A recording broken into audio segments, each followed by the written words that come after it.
നമസ്കാരം. റാഫ്റ്റോക്ക് ഫുട്ബോളിലേക്ക് അവർക്കും സ്വാഗതം. അർജന്റീൻ ഫുട്ബോൾ അസോസിയേഷൻ പ്രസിഡന്റ് ചിക്കി ടാപ്പിയക്ക് രാജ്യം ട്രാവൽ ബാൻ ഏർപ്പെടുത്തിയതായി റിപ്പോർട്ട്. അർജന്റീൻ മാധ്യമങ്ങളാണ് ഇക്കാര്യം റിപ്പോർട്ട് ചെയ്യുന്നത്.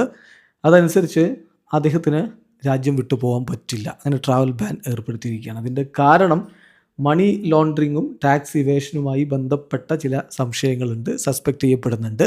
അതിൻ്റെ അടിസ്ഥാനത്തിലുള്ള അന്വേഷണം നടക്കുന്നുണ്ട്. അദ്ദേഹത്തിന് കോടതിയിൽ ഹാജരാവേണ്ടതുണ്ട്. മാർച്ച് 5 കോടതിയിൽ ഹാജരാവണം. ഇതിനു വേണ്ടിയിട്ടാണ് ഇത്തരത്തിലുള്ള ഒരു ബാൻ ഏർപ്പെടുത്തിയിരിക്കുന്നത് എന്നാണ് ഇപ്പോൾ അർജന്റീൻ മാധ്യമങ്ങളുടെ റിപ്പോർട്ട്. നമ്മളൊന്ന് പരിശോധിക്കണം എന്താണ് റിപ്പോർട്ടിൽ പറയുന്നതെന്ന്. AFA president Chiqui Tapia has been banned from leaving the country over a suspected $19 billion money laundering and tax evasion scandal.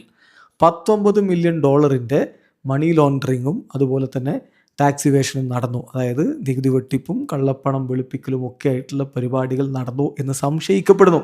അദ്ദേഹം കുറ്റക്കാരനാണെന്നൊന്നും ഇപ്പോൾ കോടതി കണ്ടെത്തിയിട്ടൊന്നുമില്ല, പക്ഷേ അങ്ങനെ സംശയിക്കപ്പെടുന്നു. അപ്പോൾ അതുമായി ബന്ധപ്പെട്ടുള്ള ഇൻവെസ്റ്റിഗേഷൻ നടക്കുകയാണ്.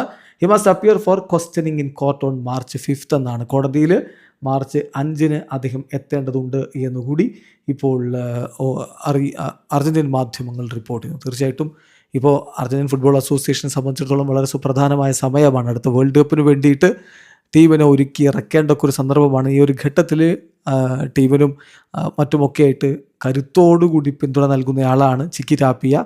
എല്ലാവർക്കും അറിയാം, അത് ക്ലോഡിയ ടാപ്പിയ എന്ന ചിക്കി ടാപ്പിയ. അദ്ദേഹത്തിനാണ് ഇപ്പോൾ ഇത്തരത്തിലുള്ളൊരു ട്രാവൽ ബാൻ വന്നിരിക്കുന്നത്. എന്താവും എന്നുള്ളത് കാത്തിരുന്ന് കാണണം. വീഡിയോ അവസാനിക്കുന്ന ഫുട്ബോൾ ലോകത്തെ കൂടുതൽ വിശേഷങ്ങളുമായി റാഫ്റ്റോക്സ് എത്താം.